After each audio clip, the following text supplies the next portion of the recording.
Hello, everybody. Welcome back to Call Me When They Kiss. I'm Issa. And I'm Sydney. And if this is your first time listening, every Friday, Sydney and I review a different romance movie or TV series. And the last Monday of the month, we also have a bonus episode where we review a romance book. Today, we are reviewing 40 Dates and 40 Nights. It just came out a week or two ago. It stars Bailee Madison, who personally I know from being a little kid on the Wizards of Waverly Place. Don't you know her from something else?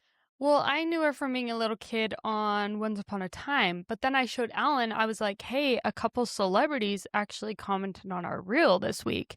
And Alan was like, really? Who? And I said, well, this one, like, she starred in the movie. And I, like, pulled her up, and he was like, wait, no way. Is that the little girl from the Adam Sandler movie? She's in the one with Jennifer Aniston. Just Go With It. Just Go With It. Yeah.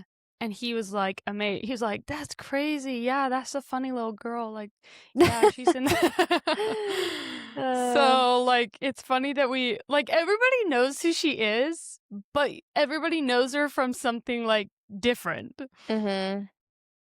She could have been, like, that younger generation's Joey King, but she didn't quite, like, break through. I mean, maybe she still has time, but, like, Joey King was, like, that little kid in all the movies and shows and had that kind of breakthrough. So we'll see if Bailee Madison can have the same, but yeah. I don't know. Like, if you've never heard of this movie, it's really hard to find stuff about it online. And I went to Bailee Madison's Instagram page. It's like the movie doesn't exist to her. Yeah. So I'm surprised she even commented on our video. And then I just tried to look up the Rotten Tomatoes score. There's not enough reviews to have a Rotten Tomatoes score. Yeah, I'm kind of confused on how, I mean, I guess we'll talk about this more when we start our discussion on it, but I just don't know what the point of making a movie is if you're not gonna, like, market it, or like did nobody want to buy it? Did they try pitching it to other movie streaming companies? Like, I'm just kind of confused on the whole production of it. I think they owe us a check because I posted a video. It's our most viewed video on Instagram. It has over 2 million views. Just this random free like marketing. 5-second. Yeah, I'm like, where's my check? No, seriously, because it's literally like I haven't seen any other videos about it. And so many people are like, where can I rent this? Where can I rent this? So they presumably made they made $15 just off the two of us. So, if other people went and rented it out of the 2 million people that saw it, yeah, they should cut you a check. No, sometimes I actually kind of get in my head about that. I'm like, why do we have a platform where all we do is like free marketing for multi-billion-dollar companies? Like, sometimes I get irrationally like pissed off about that, but then I'm like, well, but at the end of the day, like, this is what I love.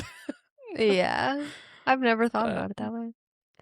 Well, I guess that's why the goal is to not be doing it for free. Like, if we had a bigger audience, maybe people would reach out to us and be like, will you please review this movie? And that's also why we're brutally honest. Because, like, why are we going to just, like, send everyone your way for a mediocre film when we aren't getting anything from it? We might as well be honest about how we're feeling. So, yeah. While we're at it, the guy in the movie is the guy from the kissing booth that's not Jacob Elordi. Joel Courtney. What a way to be known. Not Jake, yeah. And before we get too far ahead of ourselves, this month, our book of the month is Phoebe Berman's Gonna Lose It by Brooke Averick. That episode comes out whatever day the last Monday of July is. Before we get into 40 Dates and 40 Nights, we have some pop culture things we want to talk about. Would you like to start with Love Island or Taylor Swift? Okay, let's just start with Love Island because I feel like... Well, actually, I feel like I have opinions on both of these, but not like super strong, passionate opinions. Like Love Island, we had, Casa was great, the recoupling and everything. Movie night was great, and now it's kind of back to like but who are we left with? You know, like, Mm-hmm. I don't really care. I don't want any of these people to progress forward. It is what it is, though, and we had to make some tough choices in last night's vote. I almost like immediately regretted it and then was like, no, I made the right choice. And then I was like, no, I kind of regret it. It's just like choosing. It's not even the lesser evil because, like, I think all these men are just diabolical, but just in like totally different ways, you know? Mm-hmm. So yeah, it's hard. And yeah, at this point I'm just like, okay, wrap it up. You go home, you go home, you go home. Give the Mm-hmm. prize to Brinity. I know it'll be really interesting to see how long these couples last when they leave the villa because everybody hates all the guys. So I wonder if the girls are going to come out and they're going to be really stubborn and like defend their mans, or they're going to be like, okay, see ya. Well, I'm really Also, I wonder interested. how family day will go. That's what I was just about to say. Like, I've seen that like Melanie's parents and Sincere's parents have been like retweeting and like sharing things against Sincere. Oh, wow. So like if they do make it into the top 4 and have family night, like is Melanie's mom going to be like, "Girl, get away from him," you know? Which is crazy because like it ends on Sunday. So if their family members like get in their heads, as they should, I think, what can they do about it? Yeah. It would be like remember how crazy it was last year when Chris dumped Huda in the finale? That was like Yeah. never before seen. You know, I thought it was like a once in a lifetime thing. And now, what if we had like 3 breakups in the finale? Maybe. A girl can only Yeah. dream. I guess when this episode comes out, we will have seen Family Day. Oh, yeah, that's true. But as of now, the last thing we've seen was, I did want to talk about this, the Kata and Zach Oh, yeah. exclusive thing. Did you listen to my voice note that I sent to you and I did. Ashley? Yeah. You did? Mhm. Okay, well, I'm about to say the exact same things that I already That's said. okay. Okay, so in Zach, I can't believe I'm saying this, but just bear with me, hear me out. This is only going to last for like a second. In Zach and Kata's defense, not me defending Zach because The I most hate painful him. words to say. Yeah, literally. But like, on the one hand, being exclusive, I mean, it's a thing outside of the villa too, that terminology, but in the villa, that is like a pretty standard Love Island relationship level. But the thing is, we all thought they were exclusive weeks ago. Yeah. At the latest, I thought they were exclusive after Casa. And even without them explicitly saying it, it was just like understood, I thought. Mhm. At the earliest, when they had sex on TV in the hideaway. Yeah. So it's like, so Kata announcing to everybody that they're exclusive and Zach telling her he wants to be exclusive as if it's some big deal. I don't think anyone's like necessarily super confused about them being exclusive. I think it's more so like, oh, we all already thought you were. So Yeah. what are you saying? We're all all exclusive right now. Like, yes. what's your point, sort of way. And even Ian made a joke about it. He was like, saying you're exclusive the last week of Love Island is like saying you're on a diet because there's no food left in the fridge. Like, yeah, no shit, you guys are exclusive. Yeah. And it's like too little too late, Zach. I don't know, it almost felt like he was doing it too as a reaction to them being in the bottom. Well, exactly. Like, he only had this conversation because he said he didn't want to be boyfriend and girlfriend to Bryce. And Bryce said, well, do you think that's part of the problem? And then all of a sudden he's like, oh, wow, like I better put a label on this. And like Charlie was tweeting or whatever. Oh my gosh. That's called nowadays. Threading. Yeah, what do you Threading. call it? It just doesn't really like have the same ring to it as tweeting. It's just always gonna be tweeting. But like Charlie was tweeting like, I think this was a very mature choice. Oh, I know. Like, yeah, like, but again, it's just like what you said. The problem is not that they were just exclusive. At that point, it did just feel performative to, and but almost in, like, the opposite way because, again, like, all he did was tell America that, like, he still doesn't like her enough to Mhm. make it boyfriend and girlfriend. Whether or not that's the mature choice, like, and I commend him for that. Like, if he's seriously not serious about her or doesn't see a future, I'm glad he didn't ask her to be his girlfriend just for the sake of the show. But, like, at the end of the day, there's not a huge difference. Like, No. if you're leaving the villa with the expectation that you two are not seeing other people or talking to other people and that you're going to work on moving your relationship forward, then really what's the difference? But Mhm. Yeah, and I almost wonder if Kayla crashing out, I mean, I can understand why her feelings were hurt, but I almost feel like it's more to do with feeling insecure mhm. in her and Zach's relationship because he has been like I see all these TikToks and threads of people like picking out the ways that Zach has like slowly been like beating Kata down, and it's Mhm. very subtle, and I'm not gonna like go through them right in this I moment, think I've seen some stuff like that. but yeah, like she's white knuckling this relationship with Zach, but it's like he doesn't like her that much. He Yeah. certainly does. I found out he lives in Australia. Mhm. He's certainly not behaving in a way that makes me think he likes her enough to like cross the world for her at any Yeah. point. Or like with withstand a long distance relationship Right, or right. yeah. No, I agree.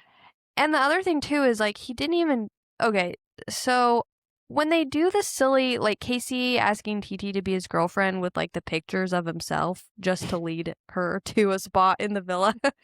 It's so funny. He's like, "I'm going to do a scavenger hunt." A scavenger hunt to what? Oh, you on the dock? Like there's not Yeah, like yeah. any sort of prize or buried treasure or anything. Um like whenever they do stuff like that, it's a little bit cringy and silly, Yeah. but there's only so much you can do for each other in the villa, I think, as far as grand gestures go. So I give Casey at least points for trying. Like, I don't Yeah. think Zach has put in any effort to do anything nice for Kata. No, that's true. He could have used like pictures of them together, perhaps. Um better Zach? than KC. Oh, yeah, but he had to make the clues, Sydney. Yeah, yeah. But yeah, there but then on the other hand, we've got Sincere over here saying, "I'm going to make you my wife." And we're like, "Whoa, whoa, whoa." Like, Yeah, bro, calm down. Like, we've said this before and we'll say it again, but that man is just out here saying anything. Like, literally. there is no value to any of his words. He'll just say whatever sounds like what what could be the best thing I can say right now? He'll say it. Uh-huh. And it's funny to see Melanie like laugh in his face when he's like, "I'm not a liar." I But know. again, it goes back to our last conversation on this that like I think Sincere genuinely doesn't see himself as a liar. No. Like he thinks he's just being a nice dude to He's just everyone. dumb. Yeah. Oh man. But that's why I can like I don't think him and Melanie should be together, but that's why I don't feel this intense hatred for Sincere the way I do for Zach, because in my mind Sincere is just kind of dumb, Yeah, but like I Zach don't to me is like genuinely diabolical. I don't think that Sincere's intent is to be like malicious or manipulative or but maybe that's like wrong for me to say like what's that like maybe I'm infantilizing him and Yeah. like at the end of the day he's a grown man and like doesn't I don't know, Well, but like I'm still like am there's a I going too difference. easy on him? But But I get what you're saying. Like there's a difference between being manipulative and just being dumb and like not yeah. realizing you're manipulating someone. But I will say, I don't know if you saw the TikTok I sent you, but I saw a TikTok that said Sincere is doing the love bombing that Oh everybody was yeah. saying Jeremiah was doing to Huda last year Yeah. with I see you as the mother, like, I want you to be the mother. He didn't even say, I see you as the mother of my children. He said, I want you to be the mother of my children and my wife and Yeah. blah, blah, blah, blah. Like, that was insane. And last Yeah. week you were saying you could barely remember what she looked like because you went to Casa. Yeah. You were also saying to Amora, like, if I had more time, it would have been you. Yeah. Like, he's crazy. And I will say, like, Melanie's really grown on me over the season, and I'm really glad that she made it past the Huda allegations. Okay, I have a couple more rapid fire Love Island thoughts before we Okay. move on. Sorry. No, it's okay. Number one, I don't even like Kenzie that much, but the more people hate on her, the more I want to defend her. And like Dylan is such an ick. Like Kenzie needs to be freed from Dylan. It's She's so not funny that enjoying herself. she like got bullied into locking in with like the weirdest guy she's been with. I'm sure she was like wishing she would have like got with Caleb or something. Yeah. No, I think he's like one of the weirdest guys the whole like out of everyone. No, Weirdest. he's Not weird. not like the weird ways that like Zach and Casey and Sincere move. This guy's just like generally odd. Straight up weird. Yeah, odd. Yeah. And oh, my blood was boiling, and you could tell Kenzie's blood was boiling too last night. Or was that just last night when they said the hideaway was open and Dylan had yeah. spent like the past 3 days like berating Kenzie and like trying to force her to like prove her loyalty to him. And then he has the audacity to be like, should we make our case for the hideaway? And she like literally just rolled her eyes and shook her head. Like opens her phone. She's like, I'm not even telling you. Opens her phone that she doesn't have anything on besides like what was she even doing on her phone other than trying to get him to shut the hell up? No, really. Okay, and then something else that was pissing me off. I saw a couple similar threads. I'll read this one. Brinity fans, ... I want you to name me a conversation Trinity and Bryce have had that didn't consist of I like you and I like you too and I feel really good about our connection, blah, blah, blah, blah, blah. I saw that. I just think people are... I'm sorry to be a hater, but I'm like, you guys are so dumb.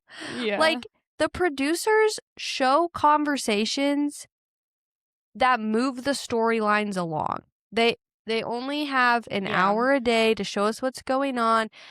And it's not just Bryce and Trinity. Pretty much every conversation that any couple has in the villa is about their connection or someone else's connection, because that like stirs up drama and gossip. You know what I mean? So I just think it's funny that people don't understand that. I haven't seen anyone have any sort of conversation that's not ultra superficial. Like, I've thought that before, though. Like, I think I sent in our group text, I was like, if this were me, it would be like day one, and I would be spilling my guts to whoever I was partnered with. I'm like, you want to hear about my childhood trauma? You want to hear about how many different colleges? You know, like, I'm sure they are doing that. That's the thing. Yeah. It's just, what would be the point of them showing all that? And it starts with like so many couples. I mean, even right now we're a week away and like we just got down to 6 couples, you know, like that's a lot to show in 60 minutes. In theory, that's 10 minutes per couple, but like that's not really how Love Island works. So it ends up being even less than that, you know? Yeah. And if they were showing all these other conversations like, oh, how many siblings do you have?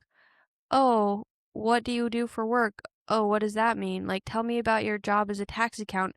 Then people would be complaining that it was boring. You know what I mean? So, I don't know. Unless they were like really spilling some like dramatic tea, but like they probably don't even want that like broadcasted on live TV. Exactly. Like, their really deep heart to heart, like, oh, I've struggled with love because of this, you know, like, I don't know. Yeah. Well, and I mean, that was my 2 cents on it, but people were responding and they could list like 10 different conversations we've heard Bryce and Trinity have. So that's another thing too, is it's like, stop being obtuse. I think that's pretty much all my Love Island thoughts. Okay. Next up, Taylor Swift. Wedding bells. You guys, I can't believe I'm saying this, but Taylor Swift married Travis Kelce. Allegedly. Just kidding. I No, think I've it's actually real. seen people say that, like, you know, the reason why the guest was so weird and the things we're hearing is so strange is because, like, it was actually all an elaborate set. Oh my And, gosh. you know, it's no coincidence that she used lavender for the color of the backdrops because it's a lavender marriage. Well, And I people are like mean, still finding all the connections. I mean, I honestly wouldn't be surprised if she filmed her wedding to release as like some sort of streaming special or movie. Like, I wouldn't put that past her, even if they were like, I mean, they probably did just get married, right? But like, I wouldn't be surprised if it also could be like something we can view and experience later, you know? and pay for. Yeah. I hope she doesn't do that because that's kind of weird. And also, I just like the discourse around it would be exhausting. I don't Hmm. want to know what everybody thinks about her dress or her decor or what it looked like. Like, I'd rather just not know so that people will shut up about it. I do Because kind of nobody miss. can talk about Taylor Swift in a normal way, That's myself true. included. A lot of people are accusing this wedding of being like a lot of publicity and PR stunts and advertising and things like that. But honestly, like, I don't think so. Like, if she wanted to get publicity from it, she could have in a much more public way, you know? So I don't know. I think she got a lot of I think it was mostly publicity and PR. Like, I just didn't actually see very many people talking about it. Like, so many people I knew were like, oh, she got married this weekend? Like, it wasn't like this yeah, but countdown, like, you know what I mean? I think a lot of that has to do with she like obviously she had to keep the date a secret as long as she could. Otherwise, that would cause a lot of problems. I guess that's true. And also, I think Taylor Swift's popularity really comes in waves, and right now she's not as popular as she was in like 2023. Mm-hmm. So that probably has something to do with it. But I mean, it was quite the spectacle still, I think. But and also part of the PR and publicity is like the mystery too. Like That's true. I think that's part of the stunt as well, like keeping it a secret for now as far as Yeah. what actually went on in there.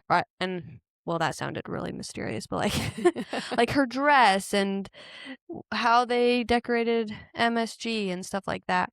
And the other thing Yeah. too is like, and I say this as a Gaylor. Every time I say that on the podcast, Sydney edits it out, so No, maybe you this can't. won't I make mean, it. you're editing this one, so.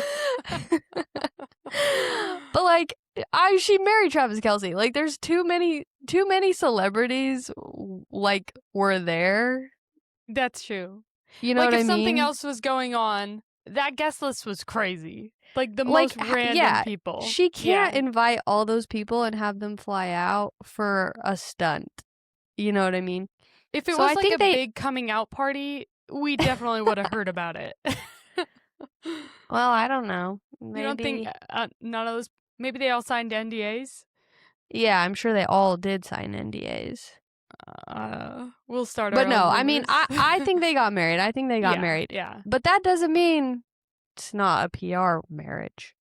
yeah, Which, my thoughts, in case anybody cares, I've always been skeptical of her relationship with Travis Kelce. Not even just because I think she's kissed girls before, but because it just is screaming PR to me. But I think two things can be true. They can be in a mutually beneficial business/professional relationship, and they can be into each other and actually love each other enough to get married. I think it's a yeah. win-win for both of them. I agree. The prenups are probably insane, No, seriously. but Oh my gosh. yeah, Something that was pissing me off though was like some of the wedding guests were posting like, congratulations to the Kelseys. You really think she's going to change her last name to Kelsey? I Shut hope the hell not. up. She's Taylor Swift. Yeah, Stop no. calling her a Kelsey. Yeah, that would really bug me. Actually, why wouldn't I'm surprised none of those people were like cool and feminist enough to be like, congratulations to the Swifts. Yeah. Because if anything, he would take her last name. Well, I feel like I had more to say about Taylor Swift, but we can move on. What did we say before we started recording? Oh, just that, like, if you want to hate Taylor Swift, just say it for what it is. Like, if you think she's cringy or corny or whatever, you can say that.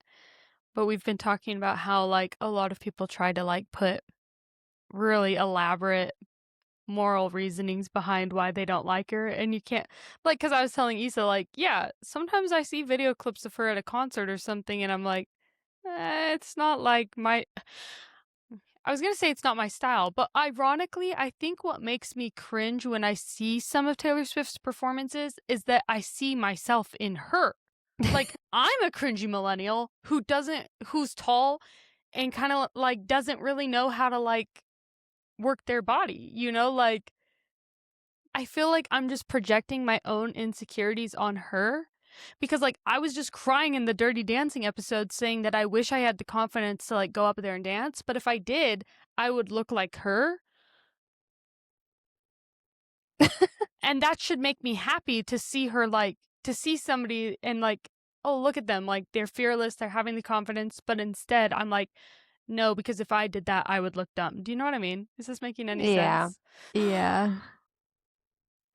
No, like if you think she's cringe, that's fine. Being cringe is not a crime.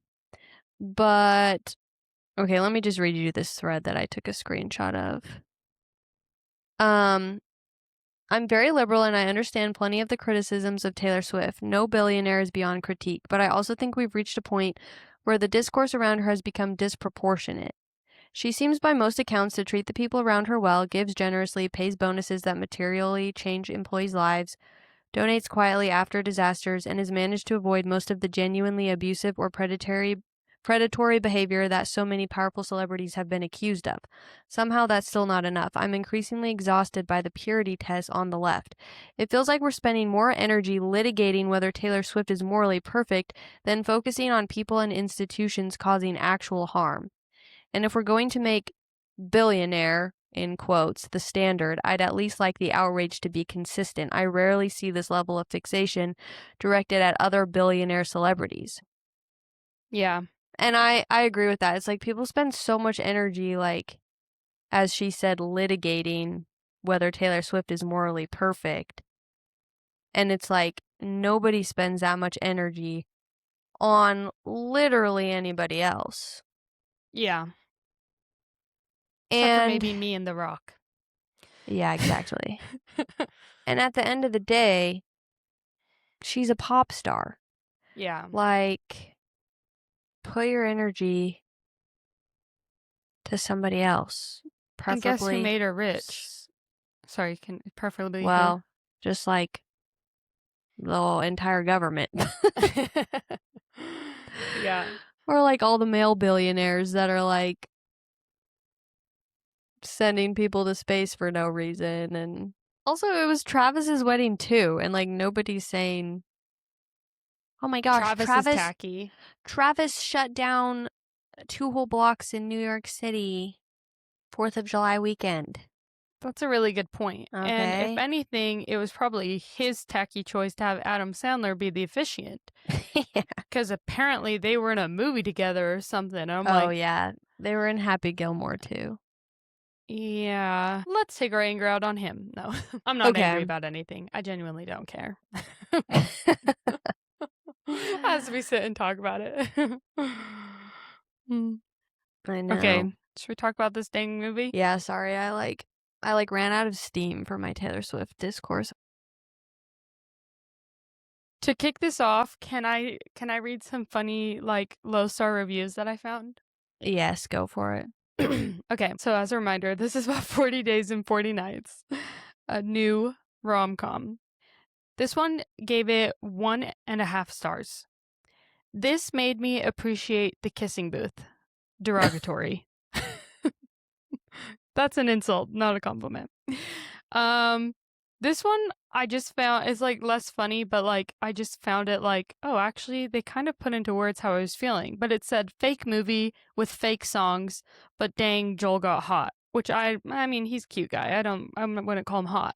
But yeah, Yeah, something I about would this not movie call him just hot. something about this movie just felt kinda fake. Like, I was like, "Is this real?" Like, maybe it was, like, the low budgetness of it, but I'm like, fake movie and fake song just, like, really nailed it. It, like, felt like they were putting on a movie and not that they were, like, living the movie. Does that make sense at all? Kind of. Felt fake in a way, okay? So it wasn't would you say it wasn't a movie that feels like a movie? Do It you was a not get that movie, reference? I recognize it, don't tell me is it Love Island? No, it's my No? favorite Harry Styles quote. Oh, I definitely don't know Harry Styles On quotes. the "Don't Worry, Darling" press tour, people were clowning on him because they, Oh, like, asked him to yeah. talk about the movie, and he was like, "It's a movie that feels like a movie." Yeah, so I don't really know what he meant by this. I mean, by that, I feel like that's not a good thing. To feel like it's a movie? Is that good? A movie that feels like a movie? Because you want a movie that feels like you're not watching a movie, like it's real life. Or is it just Yeah, like he I meant feel like a like cinematic experience? Like, I think that's maybe what he meant. I feel like I've used it derogatory and, like, complimentary. Like, I've used it both ways. depends on the context, yeah. Yeah. No, this one felt like there was like no Like song. They like had no budget for like real music. uh-huh. Did you notice that? That there was like a lot of it, there was just no songs at all. But if there was a song, it just seemed very like kind of like stock music ish. Like, they got it off the same website where we got our intro song for the Yes, podcast. royalty free music. I actually didn't notice that. Yeah, I was like, maybe because everything we've been watching has been so like soundtrack heavy Uh-huh. and like so like that's been a part of the conversations for everything like heated rivalry off campus every year after people we meet on vacation voicemails for Isabel like the music is like a part of this conversation and with this one I was like where's all the music um this one said this was another 1 star real talk this was horrible but guys I'm so scared this is how I flirt and it's stressing me out the last one was I'm sorry for straight women. So that was some of the funny ones. And then I had one that was like, I think giving it way too much credit, but I'll wait until we're into our discussion to read that. But Okay. where should we start? Oh, Should we do a yeah, I synopsis? was just about to say that. Okay. Do you wanna time me for 30 seconds again? Okay, I feel like that worked kinda well last time. timer starting. Okay, you guys, I have 30 seconds to tell you about this movie. Okay, starting now. Okay, so Leah just broke up with her boyfriend and she's lost her faith in love. And her grandma tells her that she'll pay her rent because apparently she's broke. Her grandma says she'll pay her rent for her if she goes on 40 consecutive dates. They have to be with 40 different guys and she can't have sex with any of them. Date number 20 is with Mason. He's the guy from the kissing booth. And they butt heads and then inexplicably they stop butting heads and they fall in love and they act like they're being torn apart, but it's really just she has to finish going on these 40 dates. Dang, I ran out of time. Okay, give me That seemed to go quicker. Yeah, let finish. me just wrap it up in a few more seconds. For some reason they act all dramatic like they can't be together cuz she has to finish going on these dates. She gets through the dates and then they get together. And that's that. It felt like it could have been as simple as, "Hey, dude, I really like you, but I can't get my rent paid for a year until I finish these other dates. So, BRB, I'm gonna kick these out in a week, and then we can start dating." Yeah, I don't know if we want to like start there. I guess let's just start You there. can start at the beginning if you want, but No, while we're on the topic, I did want to talk about this. So yeah, Mason is date number 20 and they really don't get along. And we can come back to that in a bit. But mhm. flash forward, they're into each other and they've kissed and stuff. And then there's one point where they're like making out And then Leah's like, no. And like, yeah, part of the deal to get her rent paid was she's not supposed to have sex with them. But I mean, they could have kept making out. You know, they could Yeah. have gotten creative. But she's like, no, we can't. I'm sorry. And like, literally, she's like, didn't it feel really dramatic? Yeah. They had a couple moments. I think there was actually 2 scenes where they really dramatically were like, no, we can't be together. I have to go on 5 more dates. And I'm like, why don't you just go on a date, then go back to his house? Yeah. Like, And I one don't of know the why you dates can't be. Was that part of the deal that she couldn't see him on the side while she wraps up these dates? Well, and like the last date was with like the server, and it's like at that point I would have just called up 5 of my friends and just been like, "Hey, I need to check these dates off. You like come sit down with me for a second. Let's take a picture." You know, like Yeah. yeah, which also Or told reminds my me grandma, because like the grandma's point was to help her fall in love. yeah, yeah. So if you're like, okay, I fell in love with this guy, But I have 5 more dates left. Like you think her grandma wouldn't pay her rent? Also, was she really that broke that she's like, I'm sorry, I have to finish these dates well, I or think my it's cuz rent won't be like paid? her roommate moved out, but I was like, "Well, why didn't you just like find a new roommate?" Like, I mean, she's only a Yeah, I mean, receptionist, so like I can imagine that she doesn't make like a ton of money, but I just don't really understand why it was like a crisis of like oh my gosh, now I'm never going to be able to afford my rent. it just wasn't explained. Like, Yeah. oh, is she really that broke that this is like Why didn't you an just move in emergency with her grandma? situation? Yeah. Yeah, Or there move was in a with lot of Mason. No, just kidding. yeah. There's a lot of interesting things going on and look, the movie is just like it wasn't even like, "Oh my gosh, this is so bad." It was just like sort of weird. Like the Yeah. first half I watched it with Rachel and we were actually like giggling quite a bit, but I think it was just because like we were watching it together and Uh-huh. but like the things we were laughing at weren't like funny jokes. It was genuinely like what is happening? Like this is Mm-hmm. so strange. It felt like it tried to like put little pieces of like, what we call the classic rom-coms of like you always have to have some sort of side activity that you're doing with like the one girlfriend that's in these movies. And so like in People We Meet on Vacation, it shows them like briefly cycling together in their workout class, And like a lot of them they just work together, like in 10 Things I Hate About You or sorry, How to Lose a Guy in 10 Days or whatever it is. But this like they decided to make the one side thing that she does with her best friend like I don't even know what it's called. Um, Yeah, what is it called? eh, They were like um, climbing. They were climbing like curtain. these curtain things. Yeah, curtain is a good word for it. Well, they did work together too. Let me see. I mean, yeah, they do, but my gosh, what is that called? Sorry, this is just bugging me. Aerial silk. Aerial silk, of course, of course. So, yeah, aerial silks, but she's really bad at it. And there's this theme throughout the movie too that like everyone has their thing, and hers is drawing weird little things. Somebody also in the review was like, "Did she just invent Labubu's?" Yeah. Like, So she worked for a toy company? Is that what was going on? I think so, yeah. And she like started designing toys for them at the end. Yeah, I But guess that would make sense. at one point they like found her sketchbook from high school and she drew a little anime girl in it.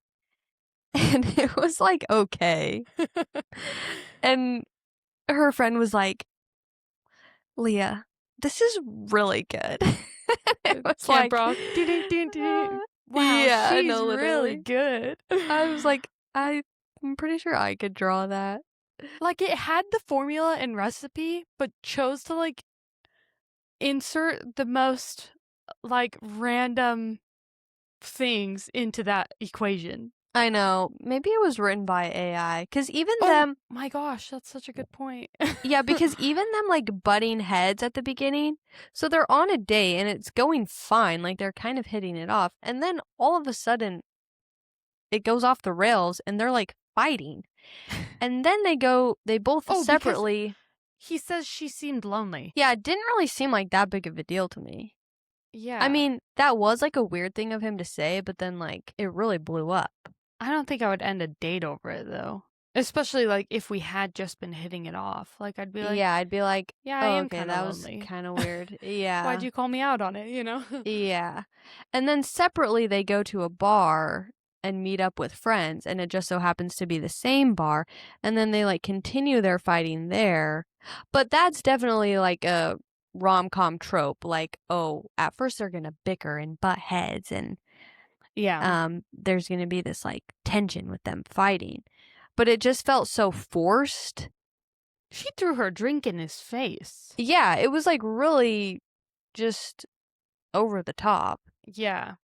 And then a flip was switched and they decided to be friends. Yeah. What happened? He did something like slightly nice, and then she did something slightly nice in return. And then from there, they were like, all of a sudden, they were going on another date. Yeah, they like ran into the mean girl from school that bullied her. Oh, and he yeah. like stood up for her and was like, that wasn't a nice thing to say or whatever. How old are these characters too? Like again, like why are we still talking about high school bullies? I think at one point they said she was 28, maybe? Oh my gosh, that's like way older than I was expecting. Okay. One of her dates, I'm looking at my notes. One of her dates was with Sterling Knight. Did you notice that? Oh my gosh. Yeah, well, I had saw that he was in the cast beforehand, and I was like, oh, like, let's see where he pops up. And I was like, oh, wow, like, who is this man? And then I literally paused it. I, like, gasped, paused it, and turned to Rachel, and I was like, this can't be. And she's like, what? What? And I said, I think I know who this is. And I was really building up the suspense. But I'm like, that's Sterling Knight. I did not, I mean, I recognized him, but I think only because I'd seen that, like, he had a part in the movie, If you guys don't know who Sterling Knight is, he's Chad Dillon Cooper in Sunny with a Chance. And he was in Starstruck, both on Disney Channel. But he looks very different. It was funny because, like, I think I recognized his voice before I recognized his face. Yeah. He kind of has a distinct voice. Also, we're like forgetting where they very first meet each other, which is inside a pharmacy because he's getting apparently a gag gift giant box of condoms, and she's there to get like Plan B, Yeah. which apparently is maybe a brand name. I thought Plan B was just like what it was called, but I think it's a brand. So they call this Baby Free. But that's like how they're very first introduced before like he shows up to go on a date with her. Mm-hmm. And that whole part was kind of strange to me too. Like I was like, why? Like if they had taken that all out of the movie, it would have made no difference. Like why include the boyfriend in the first scene whose condom broke and that she needed to go like hunt after a Plan B and he's there buying condoms? Do you know what I mean? Like what was the point of that in like the whole movie overall? Well, I think it was establishing that she was like burnt out on dating and didn't believe in love. That was her boyfriend. Like Yeah, she but said, he she was- called him. He was gross, though. Well, he was dumb and weird, but like it's not like she had been like failing in dating and like the condom breaking and her having to go get Plan B. Like I thought his personality was enough to like send that message. I just thought it was like so odd with like the whole rest of the movie I actually thought that part was funny. That was probably the funniest part of the movie to me. when they're in the pharmacy. Yeah, and like she can't get the baby free because it's locked, and everybody's like, all the employees in the yelling. store like announcing it, like someone needs baby free. And did you recognize that guy from SNL? Yes, I had to show Rachel the skit too that he's like you know what I'm talking about? Yeah, what's that guy's name, that character? Boom. It's gonna bug me now. I know. I like had a hard time looking it up to begin with.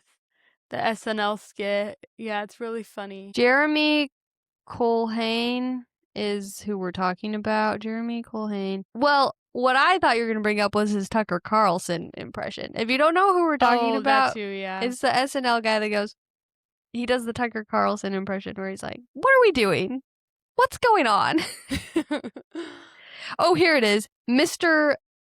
On Blast. Oh, That's who yeah. you're thinking of, On yeah. Blast. I said, like, Boom, but yeah, On On Blast, Blast. yeah. There's, like, music. Yeah. On Blast. No, that Yeah. guy's funny. He was on Sex Lives of College Girls for, like, one Yeah, he should have episode. been in more of the movie, honestly. No. I No, I know. thought it was a funny part, but, like, I just think, like, there was some weird messages, like, maybe I'm just too woke and overthinking this, but there were some weird messages that, like, she goes through this with him and is, like, has to go out, and because she was, like, hooking up with this lame dude, she's put on blast and has to go get On this Blast. this baby free, and then, like, a part of, like, her grandma's rules was, like, no hanky panky, and I was like, I don't know, I felt like it was, like, sending the message that, like, you Like, you can't thought it was slut-shamey? yeah, like, you can't find love if you're hanky pankying too. And I was No, like, that's actually a good point. And to top it off, I did not think they would actually bring up Jesus with the whole 40 days and 40 nights thing, but they literally did bring up Jesus. I was like, was that really necessary? no, that's true. Like, I don't No, think but I've ever watched a rom-com that, like, mentioned Jesus, like, as the figure. Obviously, I've watched movies where they've said, like, his name, yeah.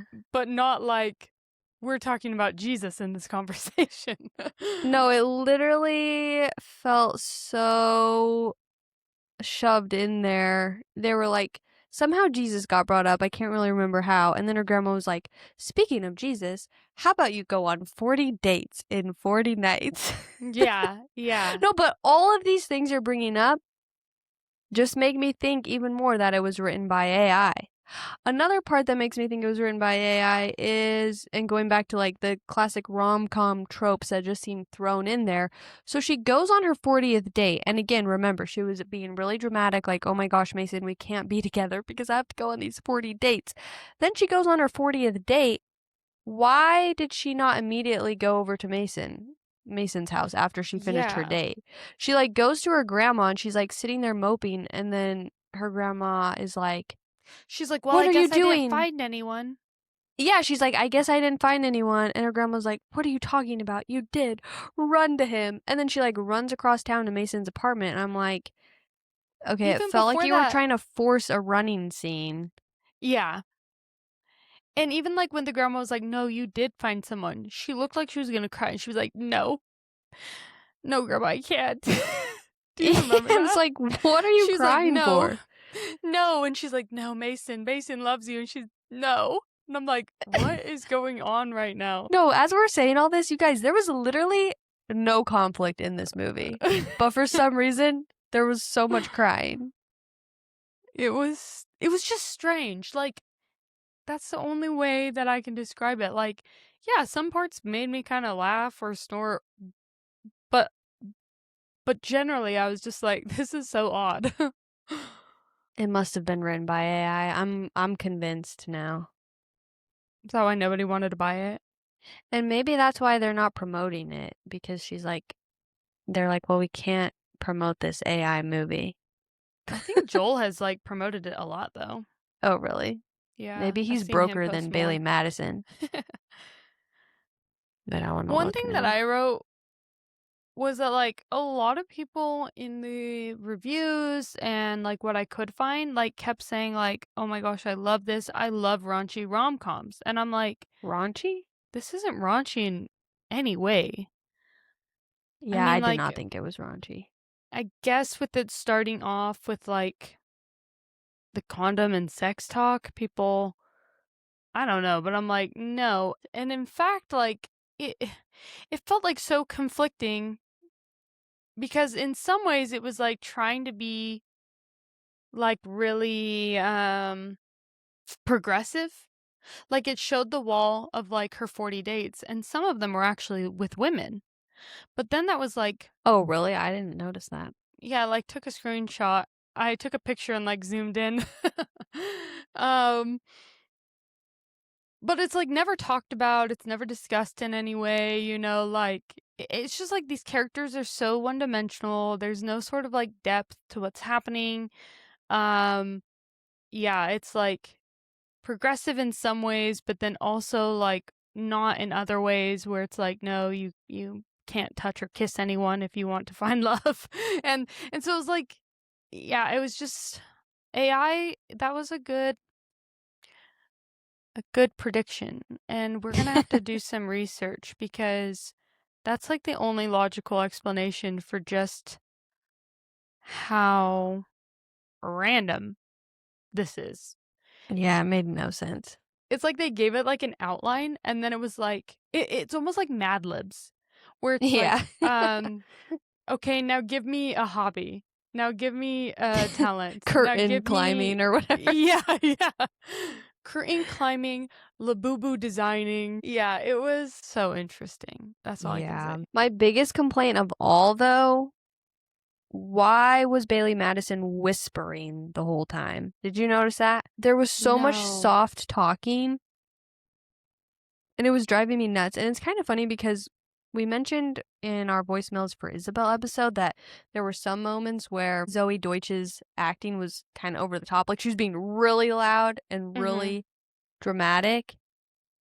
And I think I prefer that over this weird, like, soft whisper talking that was going on in this movie. Well, I might not have noticed because I'm a huge fan of Olivia Benson, SVU, who is regularly accused of whisper acting. Oh, really? Oh, we've had this convo before. Yeah, I don't think but, like, I didn't even notice when she did it, and now I notice it, and it bugs me a little bit a little bit more. I'm like, "Dang it, why'd they have to point that out?" But it's probably gonna take a lot for me to, like, notice it in other people because she's, like, extreme whisper actor. Okay, well, never mind then. Yeah, nothing really, like, strongly bugged me or strongly impressed me. It was just I mean, I'm a little bit surprised by the amount of people in the comment section that were like, "I loved this one," or like, "I watched both, this and Voicemail for Isabel. They were both amazing." And I'm like, "How could you watch these 2 movies back to back and walk away with like, yeah, they're both incredible?" Yeah, I don't get it. It's kind of interesting. And like this review, it said, "What surprised me was this movie is smarter than it looks." I was like, "Hmm." On the surface, it's a charming challenge gone wrong story. Maybe this review is written by AI. Underneath, it's quietly making a point about how the modern dating mindset, the option games, the endless audition culture actually make it harder to recognize love when it shows up. The lead spends most of the time filming chasing Jack, who's the other guy. And I'm like, well, I wouldn't really say that I wouldn't say that she spends most of the film chasing this other guy that was in there, but Yeah, I did not get that from the movie. yeah, it says you understand why, but the guy who ends up mattering, he was there in the margins the whole time. Oh, Accidental brother. run ins, a work pitch, a moment where he apologized for someone else's behavior without being asked. That's character. She almost missed it entirely. There's a subplot involving an What? old bully that does more emotional work than it has any right to. It What? shows you she's not just bad at dating, she's filtering new people through old wounds. That's a real thing. The movie earns this moment. It like goes That on and this on. has to be AI. And I'm like, Or hmm. we're just not thinking about it deep enough. I'm like, well, we retire. Let's close down the podcast. We are not critical thinkers. What in the world? Yeah, it was a long one. And I was like, okay, I think you're giving this way too much credit. And then, That is yeah, so us, we're like, funny. a bot wrote this. No, that review really does also sound like it was written by AI. It wasn't until I hadn't thought about AI at all in any of my thoughts about this. But yeah, like as even just now rereading this review, because I found it days ago, I was like, yeah, wait a second. I've been fooled. It actually genuinely pisses me off that that's like a thing we have to worry about. Like I've seen all these AI pictures of Taylor Swift's wedding Oh, yeah. dress and Yeah. people like were genuinely falling for it and it really really frustrates me and stresses me out, actually. I know. The images are getting better and better. I was gonna say, like, writing is sometimes tough for me because, um, I like, a lot of the classes that I had to take in college were very, like, technical writing, and almost to the point now that I struggle with, like, creative writing because I had, like, so many, like, rules and structures and AP style guides and things like that that I had to write by, that, like, sometimes I read things written by AI and I'm like, "Well, I don't know, like, this sounds like how I would write something," because I've always just been, like, very formal in, like, that sort of writing style. But pictures, I thought, like, no, I can always tell when something's AI. But it is getting harder because I saw some of those Taylor Swift weddings and, like, there wasn't anything immediately that, that screamed AI, you know? Other like, well, how would this picture get out, you know? Mm. Yeah, it's getting harder and harder, and there's a lot of discussion even about, like, film, like, how it's going to, like, affect this world, and it's, like, unfortunate if it's, like, coming for rom-coms first, because I feel like we already have to, like, defend rom-coms so much, and if it's all gonna become AI slop, then, like, we're gonna lose the genre, you know? Yeah. Like, oof, so we'll see. Okay, well, I'm starting to yawn a lot, I but know. I think I've gone through all of my notes. Overall, you know what this was better than? Office Romance. Um, I think I'd give Oh, it 2 stars. How many stars would you give 40 Dates and 40 Nights? I think I gave it 2. Okay. Did you like it better than Office Romance? I can't remember what you rated Office Romance. I think I rated it a 3. So you liked that one better. Well, if honestly, I just on a romance scale, like, I guess they're both just kinda 2s. This I mean, Office Romance, like, I hate to say it, but, like, I was laughing quite a bit, at least. This one, I was just like, "What is happening?"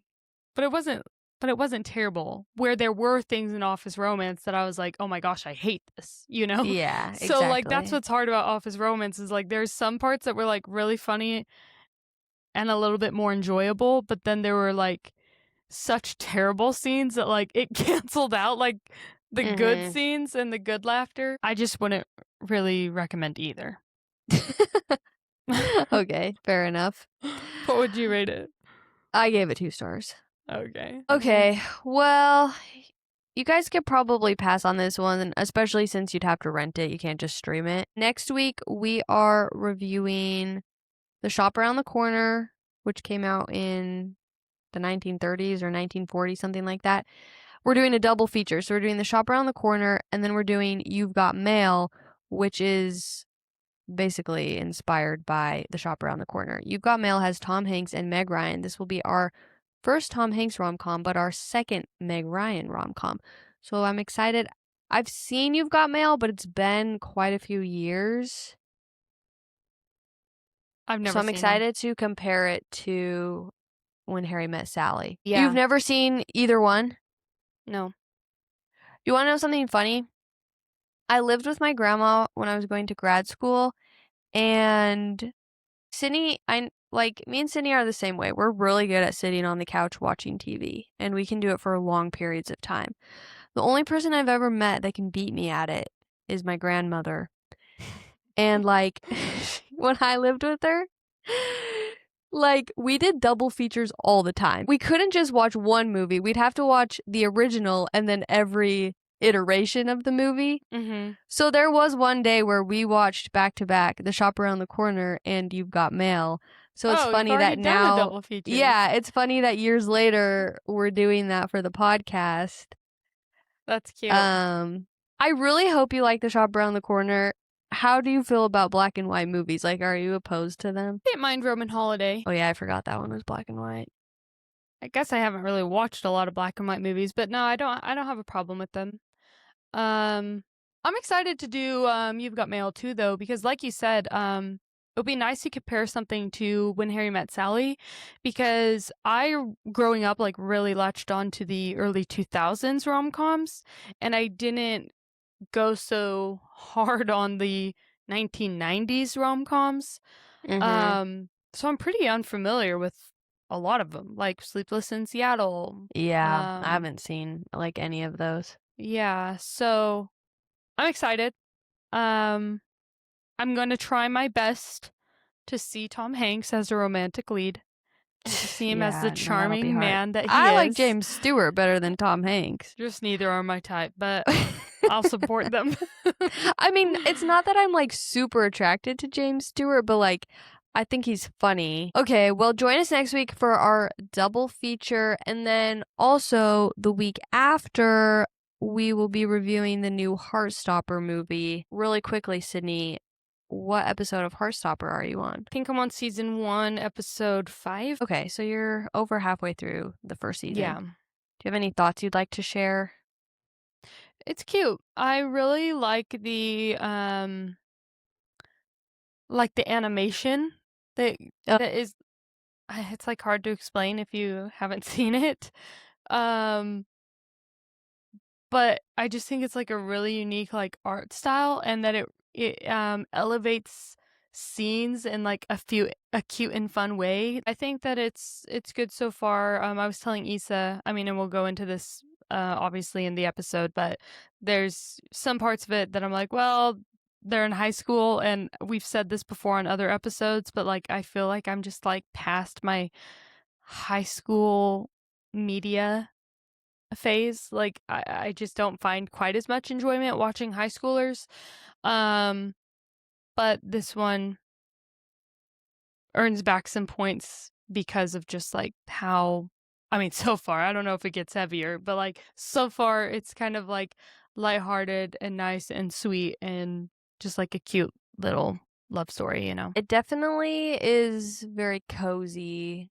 Even where I'm at in season 2, nothing like extremely bad or heavy has happened. I mean, it deals with, you know, teenagers coming out to their friends and family, which of course can be a difficult thing to do, but overall it's pretty lighthearted and just I can see how it would be a lot of people's like comfort show. I'm enjoying it. It's going by fast. Yeah, about the high school thing. I was pondering this today because in season 2, there's been like quite a bit of making out. And I've just had these moments where I'm like, I don't feel like I should be watching this because they're teenagers. And also like I think the actors actually are pretty young. Mhm. They Like look young. they were pretty close to the right age. There's teenagers like making out every episode and I'm like, I'm too old for this. Well, it's funny because like you've mentioned that before about like being uncomfortable watching like shows with high schoolers making out, but it's just funny because I mean, I don't watch a lot of high school shows now, but like when I was in high school, all the shows that I've mentioned before, like Gossip Girl, Pretty Little Liars, One Tree Hill, Friday Night Lights, whatever, like all Vampire Diaries, you know, like all these shows like had a lot of sex in them. And looking back, because you've mentioned that, I've like pondered that and I'm like, yeah, that is kind of strange. But it's Were hard they because underage actors? I don't know. I'd have to go back and look at And also all their you were ages. watching those shows as a teenager, so you probably weren't thinking about it. Yeah, but it did just make me think of like, are there like weirdos that like watch these because they're like teenagers? That does remind me though, I'm going to give um the 5-Star Weekend a chance. I think that just came out this week and it's starring Jennifer Garner. And I had sent that to Issa a couple months Oh, ago yeah. that I was like, Is it a movie maybe or a series? I think it's a Peacock series or Oh, okay. Hulu.